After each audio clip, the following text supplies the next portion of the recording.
In Game 6 of the World Championship, Magnus Carlsen ground down Jan Nepomniachtchi in 128 moves. The players were playing until after midnight. Then they had press conferences, then they had to try and sleep. So going into Game 7, both players were shattered, and the question was, could Jan make a comeback with the white pieces in Game 7? Let's see what happened. So Jan kicked off with e4 again, and we went in for this Spanish position once again. The players playing through these very standard set of opening moves, so I won't linger on them. We reached this bishop b3 position, Magnus castled, and now Jan played pawn to a4 again, one of these so-called anti-martial moves. So we had rook to b8 now from Magnus, the first interesting moment. He repeats the move he played in Game 5 here, so he obviously believes in this position.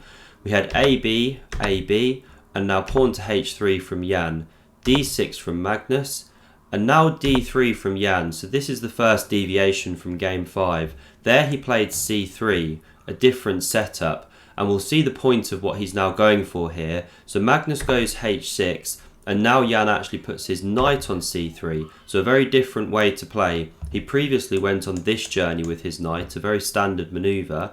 After rook e8 from Magnus, we now see what he's going for, knight to d5. So he's coming into this strong d5 square. Now, as black, you don't want to take this knight here, because after the bishop then recaptures, this is a bit uncomfortable. This knight's attacked, so you have to defend it. It can't jump back to e7 because the bishop occupies that square. And if you go bishop b7, now you've blocked your rook. Plus you can't challenge on e6 with the bishop on this dangerous diagonal. So that's why you don't want to capture. Instead, Magnus played bishop f8, logical, opening the rook, ducking this away.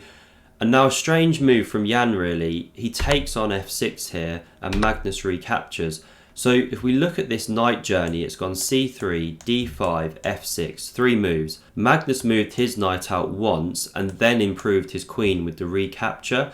And I'm surprised Jan didn't just keep more tension in the position, leave the knight on d5, maybe go bishop e3 or c3. Instead he exchanges and then goes c3, but it feels like he's just helped Magnus solve problems. So we had knight to e7 from Magnus, a standard remaneuver, opening up the way for this pawn in future. Bishop e3 now from Jan, and now bishop e6 from Magnus. So look what Magnus is able to do here. Supported by the queen, he can instantly challenge this dangerous Spanish light squared bishop. Now we had d4 from Jan, basically his main way to push in the centre here. And now Magnus responds in a really nice way. He could look at going c6 here, but instead he plays in a very direct way. He captures on d4, and Jan recaptures with the pawn. It looks really logical to play like this as white because you set up this lovely pawn centre, but actually I think Jan should have spent some time considering knight takes here. He played this move really quite quickly because after bishop takes, which is kind of forced, you don't want to let this knight capture here. So after bishop takes, queen takes. This is actually an interesting position. I mean, if black goes c5 immediately, then you can even take here because you can always support with c4, even though you're walking into a pin. Say black doesn't go c5 and they try something else. I mean, you can't go knight g6, which you want to play, but then you run into knight c6, which is uncomfortable.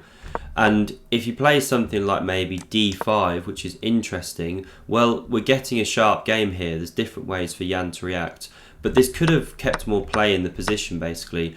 Instead, he recaptures with the pawn. Now we had this bishop exchange, and Magnus just goes knight to g6 here, keeping an eye on e5, so a crucial move. In one move, he's brought the knight here and opened the rook. So he's got 2 extra pieces now, keeping an eye on e5, along with the pawn and queen. And because Jan can't immediately break with e5, he brings a rook to the c-file. He knows that he's leaving this pawn hanging, but he's counter-attacking here, and Magnus doesn't really want to go in for this variation because it's a bit more complicated and black hasn't fully equalised here. Instead, Magnus plays the superb move, pawn to c5, and this is basically equalising on the spot because if Jan captures here straight away, after bishop takes, rook takes, we can see that we're getting a mass liquidation here after black takes this pawn, and this is quite similar to the game, although instead in this position Jan played pawn to e5 first, and now a great move by Magnus. You don't want to take here because then after pawn takes here, white has a dangerous pass pawn which could be running down here. But after the really calm move from Magnus, queen to f5, we just have a simplification here. Now you don't want to take this pawn as white, because then you're running into c4 with tempo against the queen. Say the queen comes to b4, well now you can drop back, say queen f6, you're soon going to pick up this pawn, and you've got these very dangerous connected pawns here on the queen side. So coming back here, Jan instead took on c5, Magnus recaptured, and now we see this mass liquidation going on in the centre of the board.